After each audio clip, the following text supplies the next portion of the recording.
শেখ হাসিনা যেই কথাটা বলতে চাচ্ছেন সেটা তিনি বলে দিচ্ছেন। শেখ হাসিনা যেই কথাটা সরাসরি বলতে পারছেন না, মনের মধ্যে জমা করে রাখছেন, সেই কথাটা কেন যেন রুমিন ফারহানা বলে দিচ্ছেন, সেই কথাটা কেন যেন ফজলুর রহমান বলে দিচ্ছেন। আপনি যদি দেখেন, ফজলুর রহমান ঔদ্ধত্যপূর্ণ কথা শুধু একটা বলে নাই। 5 আগস্টের পরে যখন সারা দেশের মানুষ মুক্তির আনন্দে উল্লাস করছে, তখন থেকে দেখছি রুমিন ফারহানা এবং ফজলুর রহমানদের হৃদয় ভেঙে চুরমার হয়ে যাচ্ছে। কেন যেন তাদের হৃদয়ে কি যেন নাই হয়ে গেছে, যে মনের মানুষ, আপন মানুষ চলে গেলে যেমন হাহাকার শুরু হয়ে যায়, আমার মনে হয় তাদের আপন মানুষ ছিলেন শেখ হাসিনা। এই আপন মানুষ চলে যাওয়ার বেদনায় তারা উন্মাদ হয়ে গেছেন এবং তারা যা ইচ্ছা তাই বলছেন। আমার মনে হয় তিনি ভারত এবং আওয়ামী লীগের এজেন্ডা হিসাবে এখানে কাজ করতেছে। তা না হলে তার মুখ দিয়ে কখনো এসব কথা আমরা আশা করতাম না। আর যদি তাই না হয়, তার মানে এটা বিএনপির উপর পর্যায়ের লোক থেকে এটা আসছে, যার কারণে উনি বলেছেন।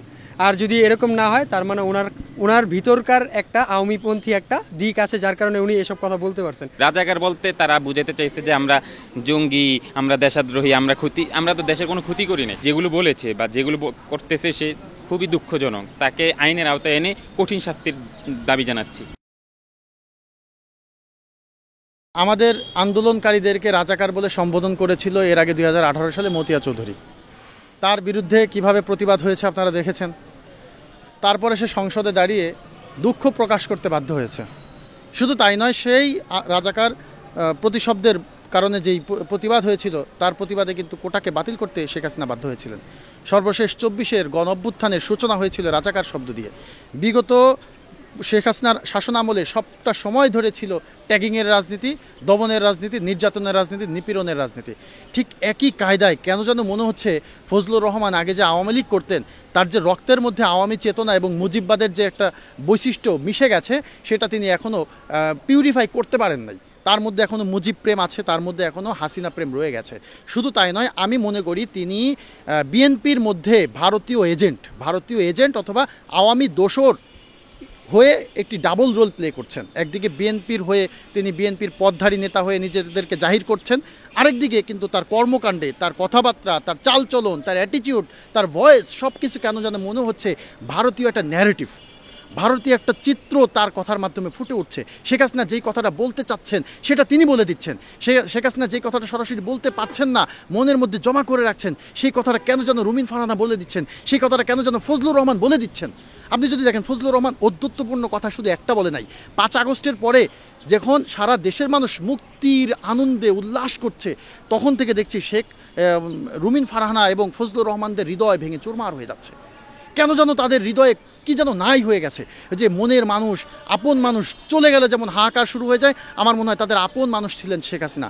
এই আপন মানুষ চলে যাওয়ার বেদনায় তারা উন্মাদ হয়ে গেছেন এবং তারা যা ইচ্ছা তাই বলছেন। শুধু তাই নয়, এখানে একটু আশ্চর্যের বিষয় যে বিএনপি তার হাইকমান্ড কেন তাদের বিষয়ে কোনো ব্যবস্থা গ্রহণ করছেন না। আমাদের এখানে ভাবতে বাধ্য করছে এই কথাগুলো কি শেখ হাসিনার হয়ে যে ফজলুর রহমান, রুমিন ফারহানারা বলছেন, তার সাথে কি বিএনপির একমত? বিএনপি কি সম্মতি জ্ঞাপন করছেন? বিএনপি কি ক্ষমতায় আসলে আবার ট্যাগিংয়ের রাজনীতি করবেন? বিএনপি কি ক্ষমতায় আসলে আবার শিক্ষার্থীদেরকে, বাংলাদেশের জনগণকে তাদের মতের বাহিরে গেলে রাজাকার হিসাবে আখ্যায়িত করে দমনপীড়নের চেষ্টা করবেন? যদি না করেন, তাহলে তাদের বিরুদ্ধে কেন ব্যবস্থা নিচ্ছেন না? শোকজ করেছেন কেন ভাই? এই শোকজ তো সে তো রাজাকার আজকে বলে নাই, সে এর আগে এই অভ্যুত্থানের আন্দোলনকারীদেরকে বেজন্মা পর্যন্ত বলেছে, এদেশের ধর্মপ্রাণ আলেমদেরকে সে খয়রাত্তা বলেছে, মিসকিন বলেছে, সে অনেক ধর্মীয় অনুভূতিতে সে আঘাত দিয়েছে। তার এত বড় দুঃসাহস কোথা থেকে আসলো? সে তারেক রহমান, সে এমনকি একটি টকশোতে বলেছে যে তারেক রহমান তার কাছে সরাসরি ফোন করতে সাহস পান না। সে কোন লেভেলের নেতা যে তারেক রহমান সরাসরি তার কাছে ফোন করতে সাহস পান না? তার ওয়াইফের কাছে ফোন করে তার মনের মতিগতি ঠিক আছে কিনা সেটা জেনে তারপরে নাকি তার সাথে কথা বলেন। তাহলে তারেক রহমান একটি দলের চেয়ারম্যান, ভাইস চেয়ারম্যান হয়ে, সর্বোচ্চ নেতা হয়ে, হয়তোবা ফজলুর রহমান সিনিয়র নেতা, তাকে সম্মান করেন, কিন্তু এভাবে উদ্যত্ত নিয়ে তারেক রহমানকে নিয়েও যিনি এভাবে কথা বলতে পারেন, তার ক্ষমতার দৌড় কোথায়? তার কাছে এমন কি আছে যেই ক্ষমতার উৎসে তিনি তারেক রহমানকে পর্যন্ত এইভাবে কথা বলছেন? দেশের যে কোনো মানুষকে যাচ্ছা তাই কথা বলছেন, আলেম ওলামাদেরকে যেইভাবে ইচ্ছা সেভাবে কথা বলছেন, যেটা আওয়ামী লীগের আমলেও আওয়ামী লীগের নেতারাও বলতে সাহস পেতেন না। 5 আগস্টের পরে শেখ হাসিনা ভারতে থেকেও এইভাবে শিক্ষার্থীদেরকে কটাক্ষ করে কথা বলেন নাই। তিনি বলেছেন শিক্ষার্থীদের ভুল বোঝানো হয়েছে। তিনি বলার চেষ্টা করেছেন শিক্ষার্থীদের মাঝে আওয়ামী লীগ, দেশবিরোধী চক্র বা রাজাকার যারা আছেন তারা মিশে গিয়ে সাবোটেজ করেছে। শেখ হাসিনা সরাসরি শিক্ষার্থীদেরকে এই দোষটা দেন নাই, ফজলুর রহমান সরাসরি যেভাবে দোষ দিচ্ছেন। ফজলুর রহমানের শক্তির উৎস কী? ফজলুর রহমানকে কারা শেল্টার দিচ্ছে, কারা ফজলুর রহমানের মুখ দিয়ে এই কথাগুলো বের করছে, আমরা তাদের জানতে চাই। গতকালকে যখন ঢাকা বিশ্ববিদ্যালয় থেকে প্রতিবাদ হয়েছে, ঢাকা বিশ্ববিদ্যালয়ে ফজলুর রহমানের যেই ছবি আছে সেখানে জুতা নিক্ষেপ করা হয়েছে, আমরা শুনলাম রাতের বেলা তার গ্রেফতারের দাবিতে আন্দোলন করা হয়েছে, তারপরে যে তাকে শোকজ করা হচ্ছে কেন? এবং যখন একটি রব উঠলো যে এমন কুলাঙ্গার নেতা যেই দলে থাকবে তাদেরকে ডাকসু থেকে বয়কট করা হবে, এই কথা বলার পরেই দেখলাম যে ছাত্র দল থেকেও একটি প্রতিবাদ জানানো হচ্ছে। তাহলে এতদিন কেন জানানো হয় নাই? আমরা এই বিষয়ে জানতে চাই। এবং বিএনপির উচিত এই 5 আগস্ট না আসলে বেগম জিয়া মুক্ত হতেন না। এই 5 আগস্ট না আসলে বিএনপির লক্ষ লক্ষ নেতাকর্মী তাদের জেল জুলুম নির্যাতন থেকে মুক্তি পেতেন না। এই 5 আগস্ট না আসলে এদেশের আপামর জনতা মুক্তি পেতেন না। এই 5 আগস্ট না আসলে এদেশ ভারতীয় আগ্রাসন থেকে, আধিপত্য থেকে মুক্তি হতো না। তাহলে 5 আগস্টকে যারা এনে দিল, হাজারো শহীদের রক্তের বিনিময়ে যে বাংলাদেশ নতুনভাবে মুক্তির স্বাদ পেল, তাদেরকে যারা কালো শক্তি বলে, তাদের পক্ষে যদি বিএনপি স্ট্যান্ড নেয়, আমি মনে করি বিএনপির যত অঙ্গ সংগঠন আছে তাদেরকে সারা বাংলাদেশে সকল স্তর থেকে বয়কট করা হবে। এবং শিক্ষার্থীরা এটা করবেই, তাদের স্বার্থে, তাদের অস্তিত্বের সাথে, তাদের শহীদ রক্তের সম্মানের সাথে তারা এটা করবে।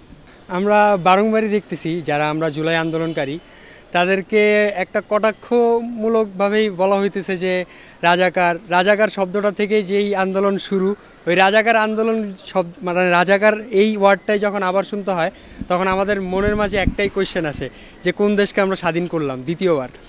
তো বিএনপিপন্থী যারাই, এই যে ফজলুর রহমান উনি আছে, তো উনি যে এইসব কথা বলতেছে এটা পুরোপুরি ভিত্তিহীন এবং আমি এর তীব্র নিন্দা জানাই। কারণ উনি বেগম খালেদা জিয়ার একজন উপদেষ্টা হয়ে এসব কথা মানায় না। আমার মনে হয় তিনি ভারত এবং আওয়ামী লীগের এজেন্ডা হিসাবে এখানে কাজ করতেছে। তা না হলে তার মুখ দিয়ে কখনো এসব কথা আমরা আশা করতাম না। আর যদি তাই না হয়, তার মানে এটা বিএনপির উপর পর্যায়ের লোক থেকে এটা আসছে, যার কারণে উনি বলেছেন। আর যদি এরকম না হয়, তার মানে ওনার ভিতরকার একটা আওয়ামীপন্থী একটা দিক আছে, যার কারণে উনি এসব কথা বলতে পারছেন। কারণ রাজাকার এই শব্দটা আওয়ামী লীগের দেওয়া এবং তিনি এটা ব্যবহার করছেন, তার মানে সে আওয়ামীপন্থী বলে এটা ব্যবহার করতে পারছেন।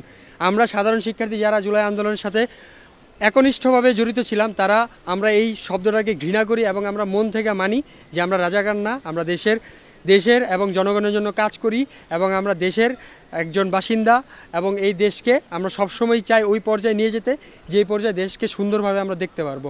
তো উনি এসব কথার মাধ্যমে দেশকে একটা অরাজকতা সৃষ্টি করতে চাইছে। আমি এর তীব্র নিন্দা জানাই এবং প্রতিবাদ করি। আমরা যারা ছাত্র ছিলাম বা আন্দোলন করেছি, আমাদের একটা উদ্দেশ্য ছিল যে বাংলাদেশটা স্বাধীনতার যে ভাগ হয়েছে, যে আমরা যে আলাদা হইলাম, আমাদের উদ্দেশ্য যে আমরা স্বাধীন একটা ভূখণ্ড ফিরে পাওয়া। কিন্তু আমরা দেখতে পাচ্ছিলাম যে যারা স্বাধীনতার দোহাই দিয়ে এই ব্যানার ব্যবহার করে 53 বছর আমাদেরকে শোষণ করে, তারাই কেমন যেন বাংলাদেশটাকে তাদের পৈতৃক সম্পত্তি মনে করে আমাদের উপর জুলুম, নির্যাতন, নিপীড়ন করে এ পর্যন্ত আমাদেরকে ভোগান্তিতে ফেলে আসতেছে।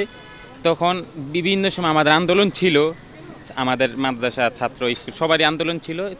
গত বছর যে আন্দোলন ছিল, যে ছাত্রদের পক্ষ থেকে জুলাই যে আন্দোলন, যে বাংলাদেশ একটা বৈষম্যমুক্ত একটা সুন্দর বিনির্মাণ পূর্ণ রাষ্ট্র গঠন হবে, যেখানে বাংলাদেশে কোনো ধরনের বিশৃঙ্খলা থাকবে না, কোনো ধরনের স্বজনপ্রীতি হবে না, এরকম একটা। কিন্তু বিগত 16 বছর যে আমরা ফেসিস্টের আমলে যে শাসন আমরা দেখেছি, তারা আমাদেরকে বিভিন্ন ট্যাগ লাগিয়ে, বিভিন্ন সময় রাজাকার বলে, বিভিন্নভাবে ছাত্রদেরকে বিভিন্ন জুলুম করে আমাদেরকে অনেক কষ্ট দিয়েছে।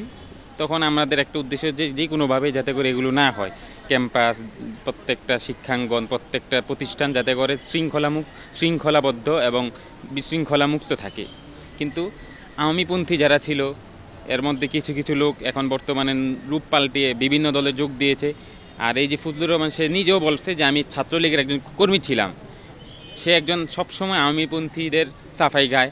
সে রাজাকার বলতে কি বুঝাতে চাইলো আমাদেরকে? আমরা তো কখনো রাষ্ট্রে কাউকে ক্ষতি করি না, দেশের অর্থ পাচার করি নাই, দেশের মানুষের ভোটার অধিকার কেড়ে নিই নাই।